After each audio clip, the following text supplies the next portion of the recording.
Kita mulai Vicon pertemuan ke-6 mata kuliah analisa berorientasi objek Universitas Berasia.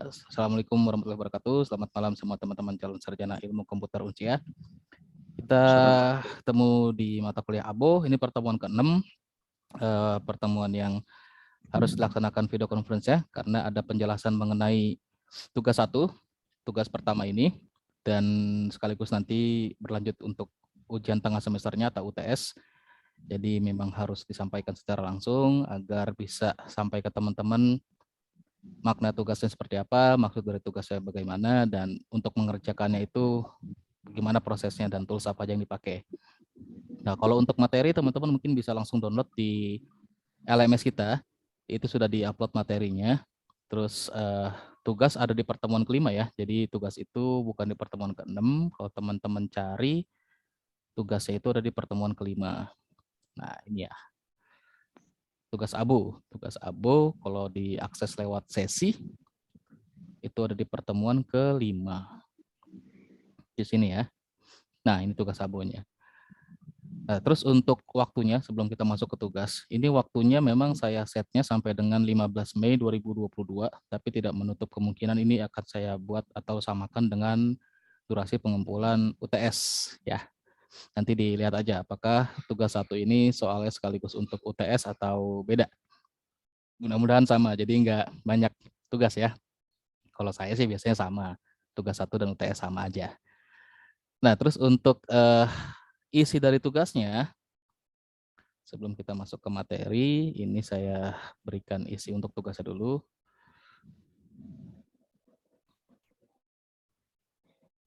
Tugasnya.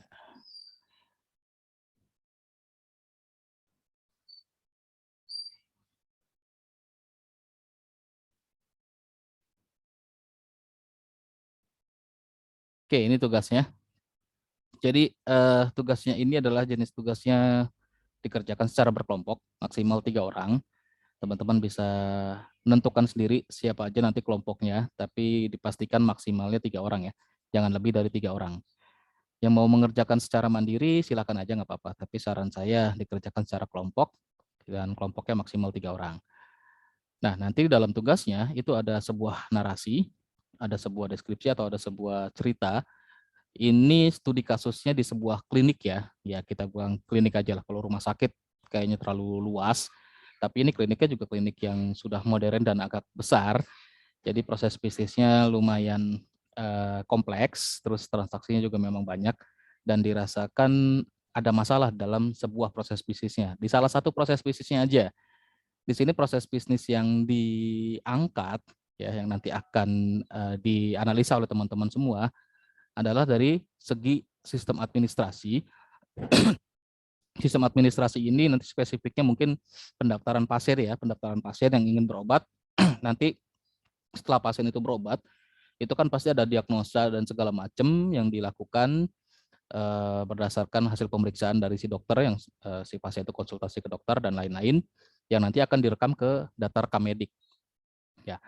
Nah, di proses bisnis itu ada sebenarnya ada masalah-masalah yang dihadapi, bukan masalah soal pemeriksaan rekam mediknya enggak ya, tapi masalah tentang administrasi perekaman data rekam mediknya yang ada masalahnya.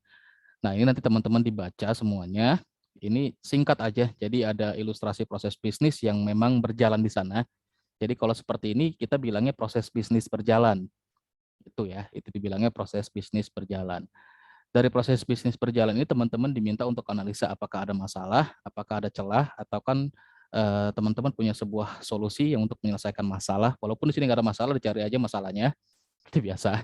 Harus dicari masalah dalam semua proses bisnis, di sebuah bisnis, organisasi, instansi, atau apapun, biar ada pekerjaan untuk menganalisa sistem, membuatkan sistem, atau mengusulkan sebuah perbaikan proses bisnisnya. Jadi kayak gitu. Terus dari sebuah ilustrasi proses bisnis ini, nanti teman-teman diminta ada sekitar 4 poin pekerjaan yang nanti akan dikerjakan. Yang pertama, dari ilustrasi proses bisnis di atas, itu dibuatkan ke dalam sebuah bentuk diagram. Nah, diagramnya ini nanti teman-teman bisa menggunakan rich picture diagram. Ini kurang picture ya. Ini harusnya rich picture diagram. Atau flow map diagram, atau flow chart diagram. yang nanti akan menggambarkan sistem berjalan yang ada pada klinik X ini. Ya, sistem berjalan dari sebuah proses bisnis yang digambarkan di sini. Ini salah satu proses bisnis yang nggak semua proses bisnis kita analisa. Kalau misalkan kita jabarkan seluruh proses bisnis, walaupun dalam sebuah tempat bisnis yang kecil, taruhlah di sebuah klinik, itu pasti akan banyak. Ini baru satu aja nih, administrasi dan data rekam medik. Belum nanti dia supply chain manajemennya kan, supply obatnya itu yang dapetin dari produsen, supply peralatan kesehatan yang dapat dari produsen. Belum lagi pengaturan jadwal dosen lagi, pengaturan jadwal dokter, shift jaga, adminnya, terus apotekernya dan lain-lain. Wah itu banyak banget. Itu baru beberapa aja. Nggak sampai situ juga kan kalau misalkan kita mau nganalisa sebuah tempat bisnis gitu. Tapi ini cuma sedikit aja, jadi cuma salah satu proses bisnisnya. Habis digambarkan ilustrasinya, nanti ini baru ada teman-teman diminta untuk mengusulkan, membuatkan sebuah sistem yang namanya sistem administrasi dan rekam medik. Oke, yang pasti terkomputerisasi. Nah, di sini nggak spesifik dijelaskan atau diminta sistemnya itu nanti akan berbentuknya atau platformnya desktop, mobile, atau web. Yang pasti diminta untuk membuat perancangan sistem terkomputerisasi untuk proses bisnis, administrasi, dan rekam medik. Itu. Dengan apa digambarkannya perencanaan sistem usulannya ini dimulai dari diagram use case ya, diagram use case. Terus diagram use case ini teman-teman yang pasti itu ada tabel penjelasannya untuk masing-masing use case-nya dalam diagram use case. Dan di sini nanti akan ada requirements ya. Sorry ini kelewat nih.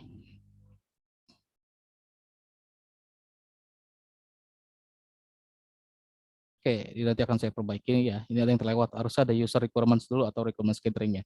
Apa-apa, nanti akan saya sekaligus, ini kan juga masih sedikit, nanti kita bahas lagi karena kita mau masuk ke dalam modul dulu atau materi dulu ya. Habis use case nanti berlanjut ke activity. Jadi diagram yang dibuat sama teman-teman ini cuma ada 3 aja. Yang pertama untuk proses bisnis berjalan ya, itu menggunakan rich picture diagram, flow map atau flow chart. Pilih salah satunya aja yang mana, nanti bentuknya saya tunjukkan juga, contohnya seperti apa. Setelah dapat nih gambarannya, desain sistemnya dari gambaran proses bisnis digambarkan ke diagram, nanti ada user requirements, ada requirements gathering, ada masalah, terus solusi penyelesaian masalahnya apa. Setelah itu baru ke diagram use case dan diagram activity, 2 diagram itu ya, yang untuk sistem usulannya. Oke, itu sistem usulan cuma ada 2 aja, diagram use case sama diagram activity. Kalau yang rich picture diagram atau flow map atau flow chart itu hanya desain atau gambaran dari proses bisnis berjalan, bukan sistem usulan ya, bukan dari hasil analisa teman-teman nih, dari masalah di proses bisnis berjalan, terus mau buatin apa menyelesaikan masalah itu. Yang dibuatkan untuk menyelesaikan masalah atau desainnya ada di 2 ini, use case dan activity. Baru 2 aja, di UML kan banyak. Nah ini saya minta baru 2 aja, karena materi kita juga baru sampai ke 2 ini aja. Nah, setelah udah jadi, nanti teman-teman bikin laporan presentasinya berbentuk PowerPoint. Oke, berbentuk PowerPoint yang nanti akan dipresentasikan dalam bentuk vlog yang di-upload atau diunggah ke media sosial YouTube. Tugas satunya itu. Nah, ini bisa jadi untuk UTS-nya. Siapa tahu ada pengembangan, ya bisa ada pengembangan di sini, tapi kalau nggak ada ya, ini bisa jadi sekaligus untuk UTS-nya. Oke, ini untuk tugasnya. Nanti ada penjelasan lebih lanjut atau penjelasan ulangnya. Terus kalau untuk materinya, di pertemuan ke-6 ini dibahas tentang requirement analysis dan juga ada dari requirement analysis ini atau RE ini ditransform ke kelas diagram. Bisa aja sebenarnya, tapi langkahnya ini kayak nge-bypass beberapa ini ya, jadi kayak nge-bypass beberapa step itu. Karena untuk ngebentuk kelas diagram kayak materi-materi sebelumnya atau di pertemuan sebelumnya yang pernah saya jelaskan lewat Vicon, kita bikin kelas diagram ini nggak tiba-tiba kucuk-kucuk ada kelas diagramnya. Ini kan ada flow-nya juga, terus dan lain-lain. Ini kita biasanya ngambil kayak flow datanya ya, flow method, flow object, terus flow function-nya itu biasanya dari si sequence. Jadi kalau nggak kita bikinin sequence, kayaknya kalau untuk bikin kelas diagram hanya dari requirements ya agak susah, berat gitu. enakan pakai step by step aja, kayak di SDLC kan step by step kita mengerjakannya, nggak langsung loncat-loncatan. Walaupun memang bisa loncat-loncatan. Yang loncat-loncatan itu kalau kita sudah punya prototipenya, kita sudah punya prototip atau portofolio yang pernah dikerjakan sebelumnya, yang bisa jadi acuan gitu. Tapi juga sama, begitu jadi kayak kelas diagramnya dari requirements itu nggak final, pasti akan ada revisi lagi yang balik-balik lagi prosesnya, ngecek lagi dari requirements, ngecek lagi dari solusi, ngecek lagi dari rancangan sebelumnya, apakah kelas diagramnya udah betul atau enggak. Nah, kalau belum betul ya berarti disesuaikan lagi terus begitu prosesnya berulang. Nah, makanya ini nanti kita step by step aja. Untuk materinya bisa dibaca masing-masing. Terus ini saya mau menjelaskan tentang Ridge diagram. Nah, kalau ada yang bingung bentuknya Ridge diagram seperti apa atau Ridge Picture Diagram, sebenarnya nama bakunya ya, nama bakunya itu RPD, Ridge Picture Diagram. Tapi biasa juga saya sering nyebutnya cuma Ridge Diagram aja sih. Nanti kalau misalkan teman-teman pengen nyari, tinggal langsung buka aja Google-nya, terus ketik aja Ridge Diagram. Nanti ini banyak keluar nih contohnya, penjelasannya, dan lain-lain. Kita langsung ke contohnya aja. Rich Picture Diagram ini nggak ada aturan baku atau nggak ada aturan khusus, nggak ada skema untuk ngebuat itu seperti apa. Bebas, Rich Diagram itu bentuknya bebas. Mau gimana pun kita bikin, yang penting itu adalah bentuk suatu diagram. Tapi yang harus ada dalam sebuah Rich Diagram itu adalah flow dari bisnisnya, alur dari bisnisnya, dan lain-lain. Rich Diagram ini kalau misalkan kita samakan dengan yang namanya flow map, ini sama, cuma beda bentuk aja. Nah, kalau flow map kan bentuknya baku nih seperti ini ya. Ada notasi-notasi khusus yang dikhususkan untuk sebuah proses bisnis. Misalkan untuk mulai dengan harus notasinya bentuknya yang elips seperti ini.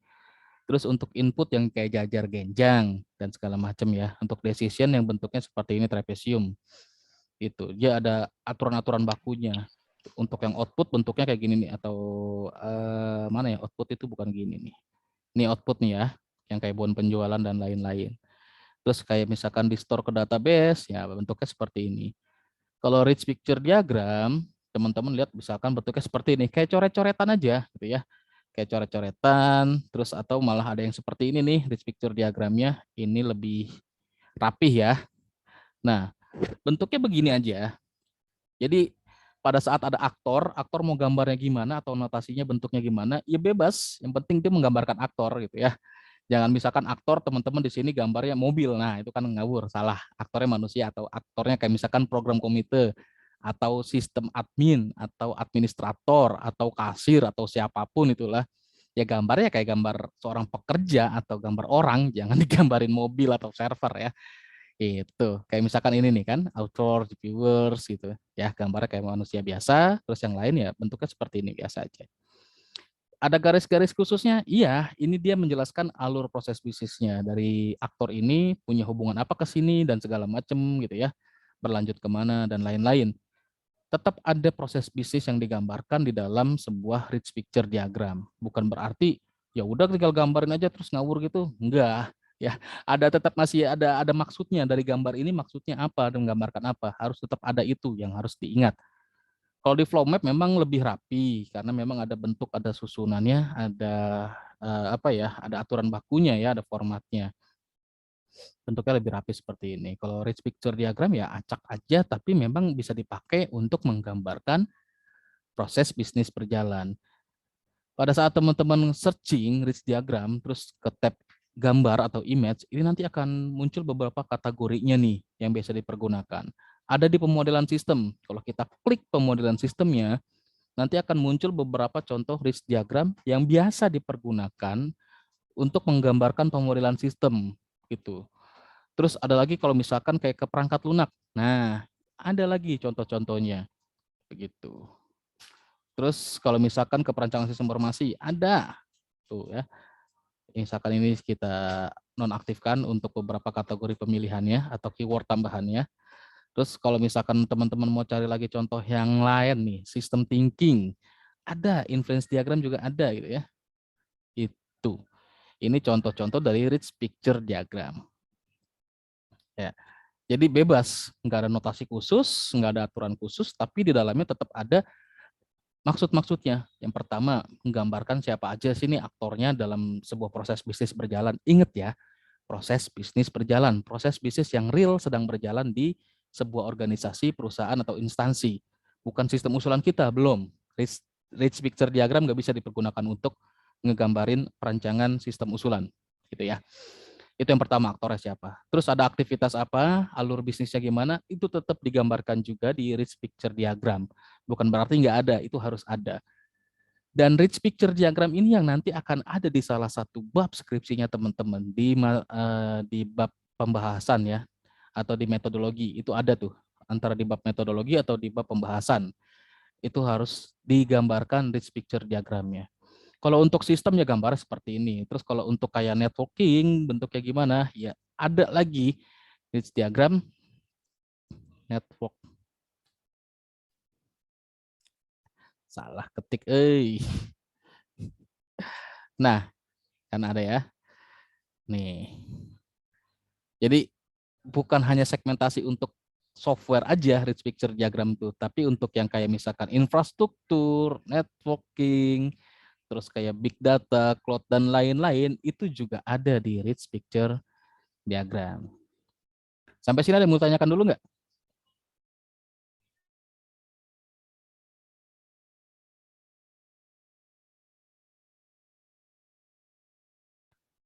Silakan kalau ada yang mau ditanyakan. Saya share lagi untuk tugasnya ya. Jadi ini nanti, oke.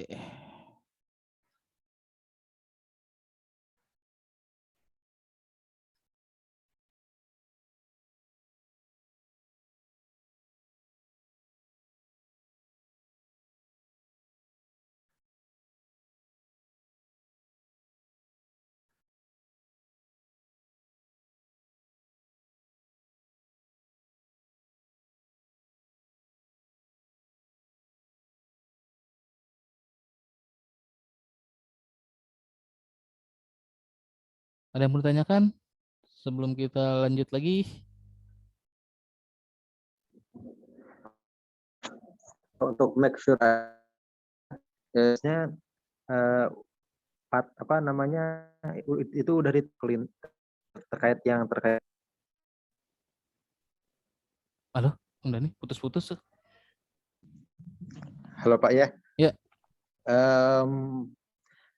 Make sure aja untuk itu udah ditentukan kan si terklinik X aja gitu ya Pak.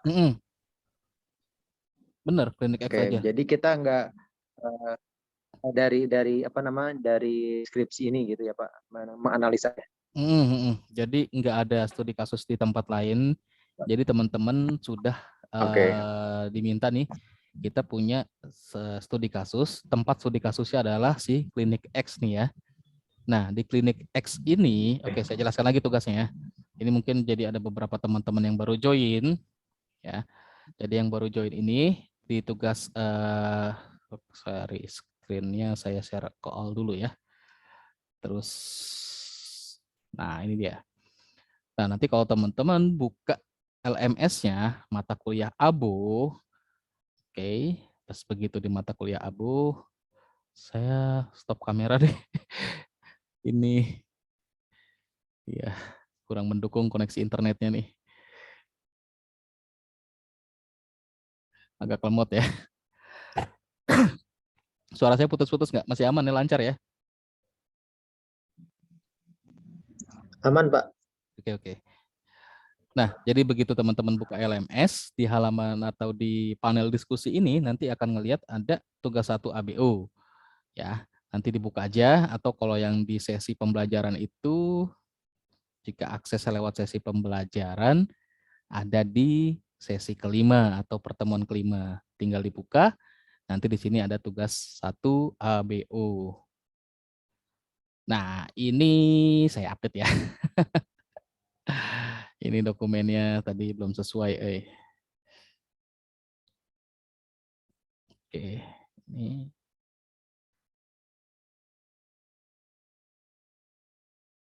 Oh, sorry. Ini saya save as nama beda dulu deh.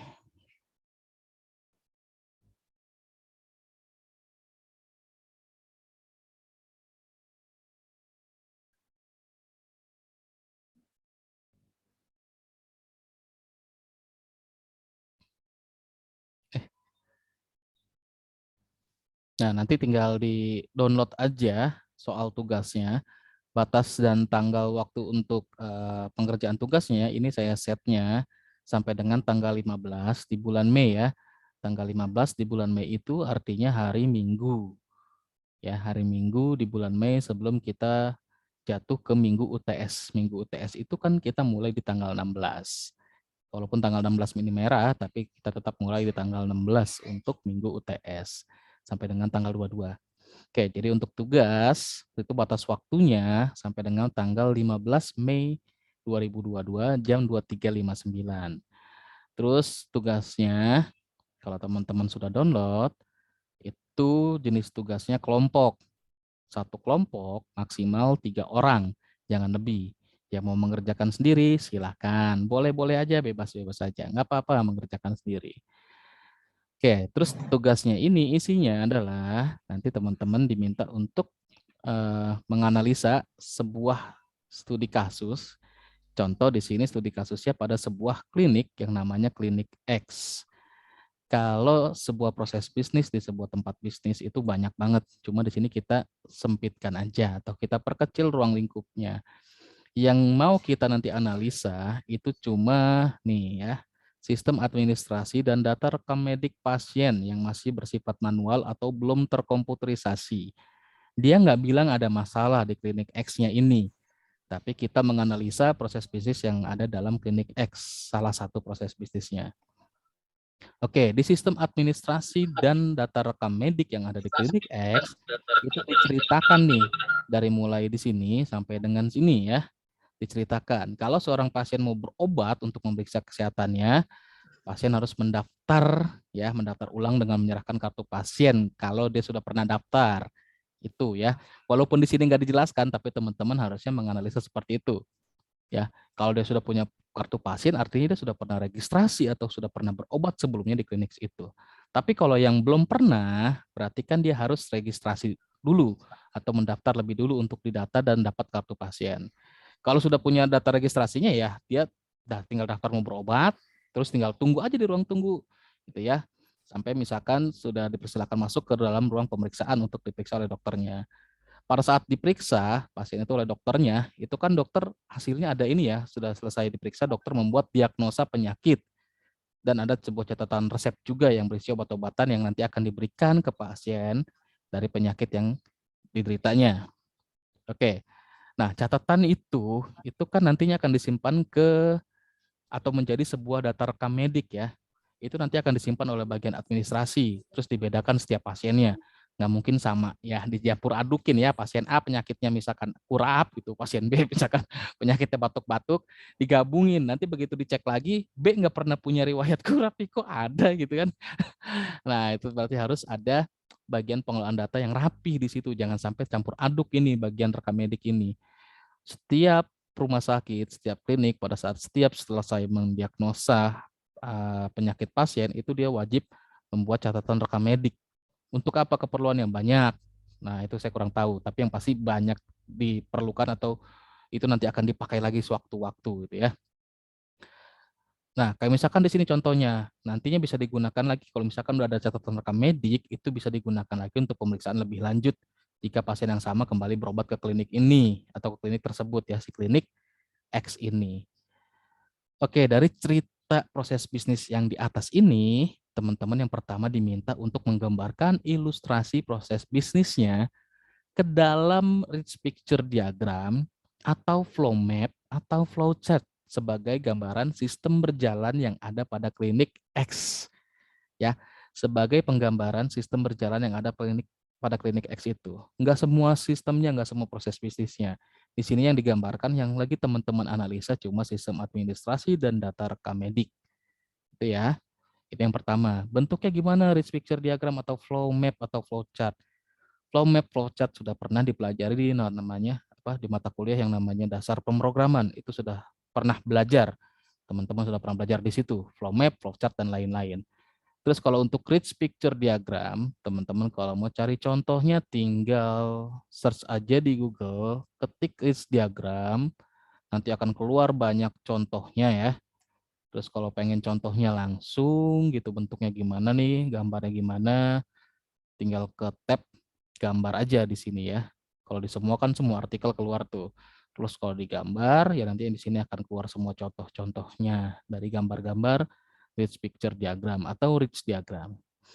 Nah, rich diagram sama flow map ini berbeda konsepnya. Kalau flow map, flow chart itu ada notasi bakunya, ada aturan bakunya, ada format bakunya khusus untuk si diagram tersebut, flow map dan flow chart. Contoh untuk sebuah proses, dia notasinya atau bentuknya yang seperti apa. Misalkan yang kotak ya, terus input yang seperti jajar genjang, terus yang decision pemilihan seperti trapesium. Untuk cetak bentuknya notasinya gimana lagi, lain-lainnya seperti apa. Ada aturan bakunya. Di rich diagram itu nggak ada aturan baku seperti itu. Aktor bentuknya harus seperti apa, sebuah proses bentuknya nanti gimana, dan lain-lain. Enggak, bebas aja. Rich picture diagram atau rich diagram bentuknya seperti coret-coretan atau sketsa teman-teman dari sebuah proses bisnis yang dituangkan ke dalam sebuah gambar. Memang nggak ada aturan baku, nggak ada format khusus, tapi rich picture diagram atau rich diagram ini harus tetap menggambarkan proses bisnis berjalan ke dalam sebuah notasi yang kalau misal pun dibaca oleh programmer dan analis, mereka bisa mengerti. Itu ya. Aktor gambar bentuknya seperti apa? Bebas. Sistem bentuknya gimana? Bebas. Terserah. Tapi di rich picture diagram tadi tetap harus menggambarkan beberapa aspek sistem atau buat keperluan analisa sistem. Aktornya siapa aja tetap ada. Proses bisnisnya gimana, alur bisnisnya gimana tetap digambarkan seperti itu. Semua proses bisnisnya yang sudah tadi diceritakan di sebuah paragraf singkat, narasi singkat ini dituangkan atau dirubah, dikonvert menjadi bentuk rich picture diagram atau flow map atau flow chart. Bebas, silahkan mau pilih yang mana, salah satunya aja. Itu yang pertama. Yang kedua, setelah itu teman-teman diminta untuk ini ya, analisa permasalahan nih dari proses bisnis di atas, kira-kira ada masalah enggak? Kalau misalkan enggak ada masalah, berarti nggak ada user requirements, teman-teman langsung loncat ke dalam requirements gathering. Tapi kalau misalkan di sini, ya dari tempatnya sendiri, teman-teman melihat ada masalah nggak?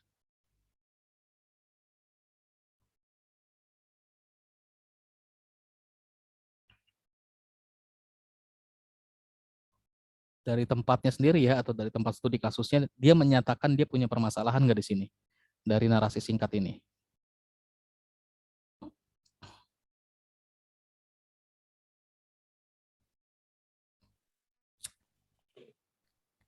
Daftar ulang mungkin Pak itunya.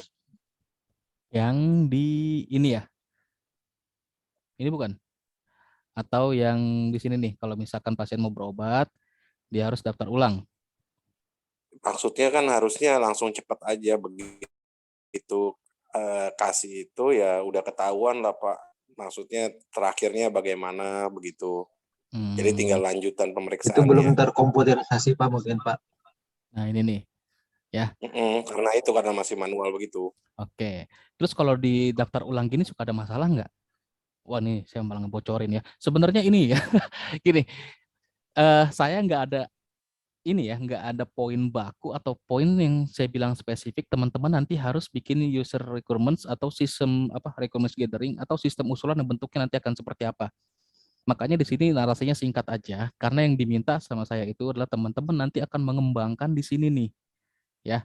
Misalkan ada yang bilang kayak gini nih, oh ini kan belum terregistrasi nih ya, belum terkomputerisasi, ya pasti semua akan dibuatkan komputerisasi. Tapi misalkan contoh suatu saat begini, saya ke klinik X, saya sudah pernah berobat sebelumnya, saya datang, saya nggak kucuk-kucuk langsung ketemu dokter kan, enggak kan, pasti saya harus daftar di depan kan, mau berobat atau mau kayak general check up atau segala macem gitu ya. Contoh saya pengen berobat, oke, ya si admin pasti akan nanya, oh Pak udah pernah ke sini atau ada kartu pasiennya atau enggak? Oke, saya udah pernah sebelumnya, tapi masalahnya saya lupa tuh kartu pasien saya di mana atau nomor ID saya nggak tahu juga gitu. Kira-kira solusinya gimana sih kalau ada masalah kayak gitu? Ya, harusnya kan pakai nama aja bisa Pak, apa Nah, Edika begitu. berarti kalau sudah ada sistemnya, tinggal oh Bapak namanya siapa? Oke gini. Nah, nama bisa banyak sama. Bapak alamatnya di mana atau apa tanggal lahirnya biar langsung tertujunya dia, biar nggak salah pasien juga kan gitu ya. Begitu kan salah satu solusinya ya, atau salah satu yang bisa kita jadikan sistem usulan ya. Ada primary key-nya ya Pak? Iya, begitu. Bukan primary key. Kalau primary key itu kan kita bicaranya gini, kalau dalam sebuah basis data atau dalam sebuah database, ini salah satu pengalaman saya pada saat ini. Wawancarain atau interview calon karyawan mau daftar jadi sistem analis atau database analis dan segala macam. Ada yang nggak ke sini loh. Database memang ada wajib ada primary key ya. Itu wajib lah itu kan. Oke lah, walaupun ada beberapa database atau data atau table yang nggak pakai primary key juga ada di prakteknya ada yang kayak gitu. Kalau kita tahu teorinya setiap table, setiap data wajib punya primary key, tapi di prakteknya itu nggak berlaku juga. Ada yang kayak gini loh. Dalam sebuah table itu bukan cuma ada primary key, tapi ada apa lagi yang bisa memudahkan atau bisa mempercepat sebuah pencarian dari data di sebuah database yang kita tahu data di situ tuh nggak cuma 1, 2 atau puluhan atau ratusan, bahkan ribuan, bahkan ada yang sampai miliaran. Apa sih yang bisa mempercepat itu pada saat kita searching mau nyari data tertentu? Ada yang tahu nggak? Data unik mungkin Pak?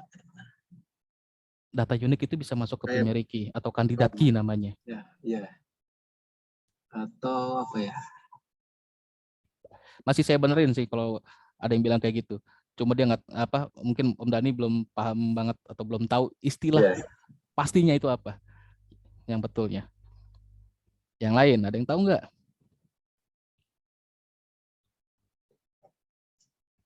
Yang udah sering ngotak-ngatik MySQL mungkin atau Postgre, SQL Server dan lain-lain, itu pasti kalau datanya banyak kita harus buat itu di setiap table. Indexing, indeks. Kalau setiap table cuma ada primary key dan menitik beratkan pencarian ke primary key itu aja, berarti kan kita membatasi kondisi ya. Kondisinya terbatas, bisa nyari cuma dari primary key, nyari yang dari yang lain nggak bisa. Nah, primary key tadi kan ada yang namanya data unik. Sebelum jadi primary key, ada yang namanya kandidat key. Si kandidat key ini bisa kita jadikan indeksnya dari si sebuah table atau sebuah data dengan banyak nih keuntungannya. Yang pertama, mempercepat pengaksesan data atau indeks data nanti pada saat data mau digunakan kembali atau pada saat data itu dicari dan harus ditampilkan.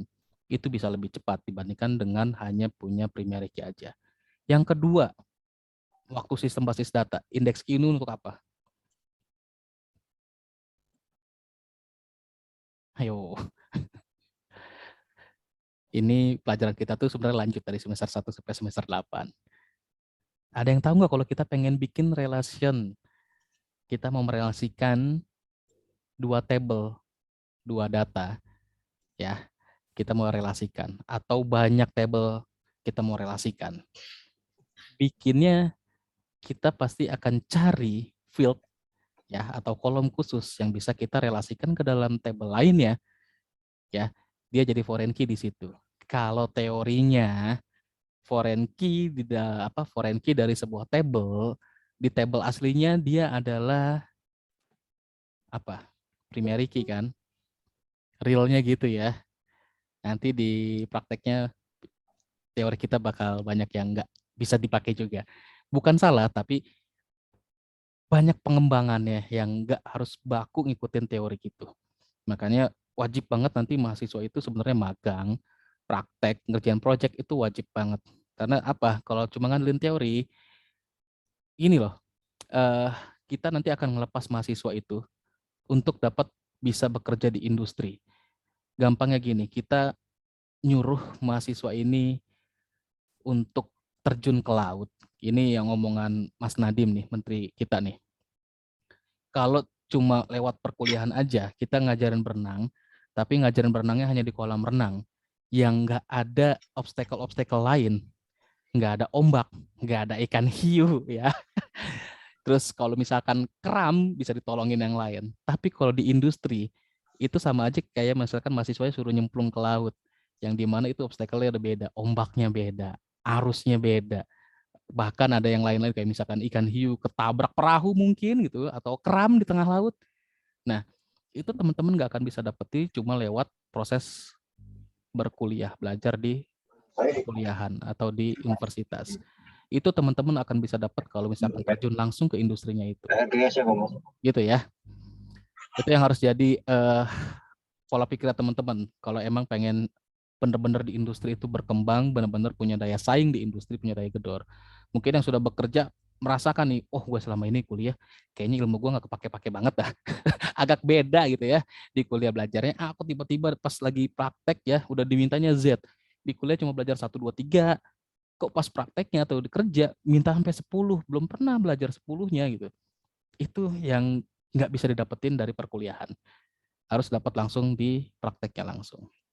Nah, balik lagi ke sini. Jadi kayak gitu. Jadi cuma dikasih narasi ini untuk pengembangan lebih lanjutnya dan segala macamnya yang nanti akan masuk di sini, terutama di poin 2 ini, itu berdasarkan hasil analisa teman-teman sendiri. Masing-masing teman-teman sendiri menempatkan sebagai sistem analis yang akan menganalisa sebuah proses bisnis yang ada di studi kasus ini.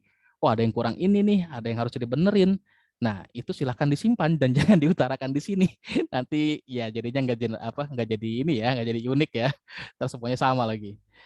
Oke, ada lagi yang mau ditanyakan?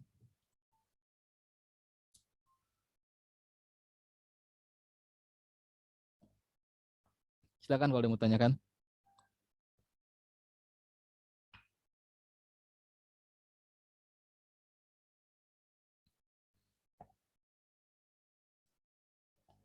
Yang lain apakah sudah clear, sudah jelas?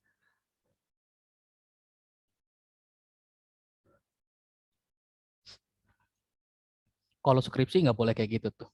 Kalau skripsi cuma satu studi kasus, udah gitu studi kasusnya proses bisnis cuma satu lagi. Nah, itu udah pasti ditolak pada saat seminar proposal. Ya, ini kita lagi belajar buat nyusun-nyusun skripsi nih. Karena waktu teman-teman awal masuk sering saya bilang ya di acara ngobras atau pada di saat sama aku dan lain-lain. Skripsi itu dimulai bukan dari semester 8, tapi dari semester 5. Nah, kayak misalkan Om Dani atau teman-teman yang lain di semester 4 ini statusnya sekarang ini statusnya semester 4, semester 5 itu sudah saya tagih proposal skripsinya atau proposal tugas akhirnya. Itu sudah ditagih. Dan di salah satu mata kuliah itu UAS-nya adalah seminar proposal tugas akhir. Gitu ya. Jadi tugas akhir itu dimulai dari semester 5 bukan 8. Itu dia. Jadi harus mulai dari sekarang menentukan mau bikin apa nanti tugas akhir atau skripsinya. Semester 8 itu teman-teman udah nggak ngapa-ngapain. Semester 8 itu tinggal bikin format laporannya sesuai dengan format tugas akhirnya, dikumpulkan sidang. Gitu ya. Sidangnya juga cuma ditanya formatnya udah sesuai belum. Karena sidang-sidang sesungguhnya itu sudah dilakukan dari mulai semester 5. Sempro, kerja praktek, terus ada proyek pengembangan sistem informasi yang bentuknya ke arah data science atau network. Itu adalah sidang tugas akhir teman-teman. Bukan di semester 8 sidangnya. Gitu. Jadi kalau misalkan ada yang nggak lulus semester 8, wah itu berarti nggak dimulai dari semester 5 tuh skripsinya. Atau wah ambigu semester 5 udah nentuinnya A, tiba-tiba semester 6 berubah dari A ke B, semester 7-nya berubah dari B ke C, semester 8 dia bingung yang mana yang buat laporan skripsinya. Ya. Dan buat nentuinnya, jangan ditentukan ini relevan buat zaman sekarang. Harus berpikir untuk 2-3 tahun ke depan, masalah yang saya angkat untuk tugas akhir atau skripsi itu masih relevan dengan keadaan di 2-3 tahun mendatang. Kalau bisa ya 5-10 tahun mendatang. Gitu. Oke, ada yang mau tanyakan? Jadi kita jangan bahas skripsi dulu dah, tugas 1 dulu aja nih dari si Abonya. Silakan kalau yang mau tanyakan.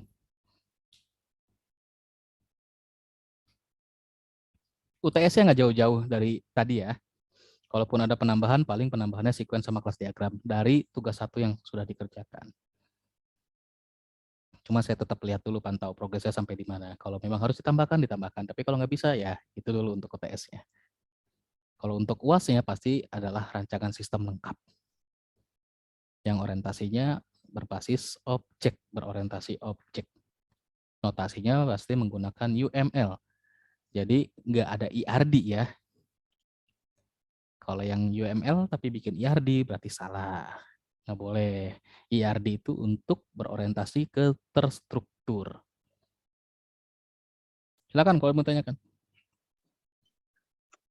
Bapak mau tanya terkait ya tugas yang nyerepet ke tugas 2 sih Pak gitu ya. Nanti hubungannya antara tugas 1 sama tugas 2 tuh apakah tema yang sama atau misalkan kita ya kebetulan saya sendiri Pak kalau di kerjaan sedang menyusun proses bisnis juga yang dimana sekarang lebih ke arah proses digitalisasi lah di konstruksi itu ya mudah-mudahan bisa jadi tugas itu jadi tugas 2 gitu Pak gitu. Bisa jadi tugas akhir juga bisa. Oh siap.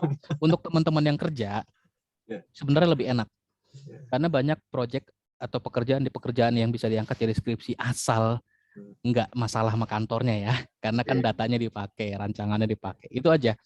Nah terus kalau balik lagi ke sini, apakah nanti tugas 1 itu berlanjut sampai UAS? Iya. Jadi ingat aja kalau di mata kuliah saya gitu, mungkin di mata kuliah web 1 kan pernah, nah ini ya di web 1 kan berlanjut terus tuh dari tugas 1 UTS, lanjut tugas 2-nya sama UAS-nya lanjut lagi. Ini juga sama. Nanti tugas 1 ini berlanjut sampai dengan UAS. Jadi tadi flow-nya sebenarnya udah saya jelaskan kan. Tugas 1 baru yang simple aja nih, analisa simple. 1 proses bisnis di sebuah studi kasus, tempat studi kasus. Tugas 2-nya ya nanti akan berkembang proses bisnisnya secara keseluruhan, misalkan diambil dari tempat studi kasusnya. Dan rancangan sistemnya itu sudah lebih lengkap, bukan cuma use case, bukan cuma activity, bukan cuma tadi rich picture diagram, tapi sudah sampai ke sequence diagram dan class diagram. Sampai nanti UAS-nya teman-teman diminta sudah punya rancangan sistem secara lengkap plus prototyping atau blueprint sistem. Itu ya. Jadi untuk UAS-nya yang gampang diingat simpelnya adalah blueprint.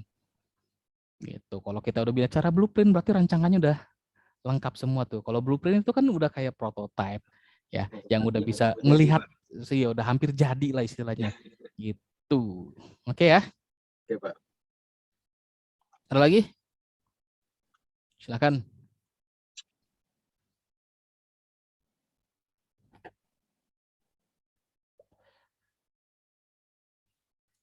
Mana Mbak Cici? Ada yang mau ditanyakan Mbak Cici?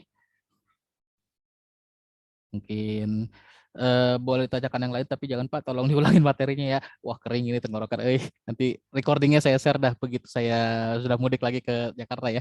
Kalau di sini koneksinya udah nyerah saya koneksinya.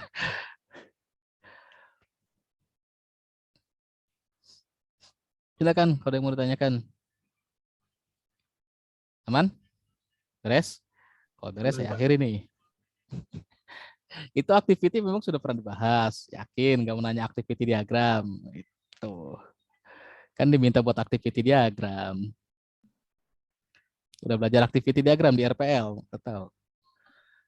Udah ya? Oh, kalau udah berarti aman ya. Kebetulan kemarin kalau nggak salah di salah satu kelas RPL saya menyusup kan.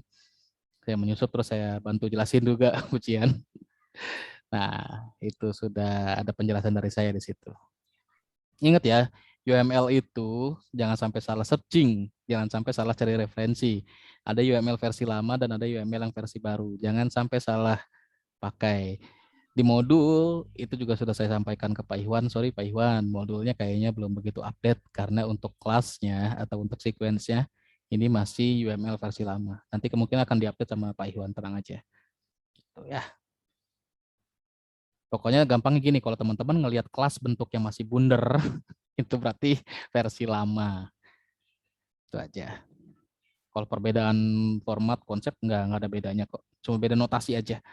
Sama kalau UML sekarang itu sudah mendukung proses pengerjaan RAD, prototyping dengan model metodenya banyak nih. Mau Scrum, Agile itu sudah didukung dengan UML sekarang. Kalau yang lama itu belum ada. Itu kayak subsistem, modularisasi sistem itu susah notasinya. Kalau sekarang udah ada, kan trennya sekarang seperti itu. Silakan kalau ada yang mau tanyakan. Yang penting soalnya dibaca dengan baik, petunjuknya udah ada semua di situ. Beres? Kita tutup ya? Oke Pak. Oke. Oke, sekian aja dari saya tadi. Itu penjelasan tentang tugas 1, terus nanti berlanjut untuk UTS, bahkan nanti sampai dengan UAS, dan mungkin dari rancangan di ABO ini bisa dipakai sebagai rancangan ancang-ancang tugas akhir teman-teman, ya bisa sebenarnya dipakai ya. Terus untuk materinya, teman-teman bisa baca secara mandiri, tinggal download modulnya dari LMS.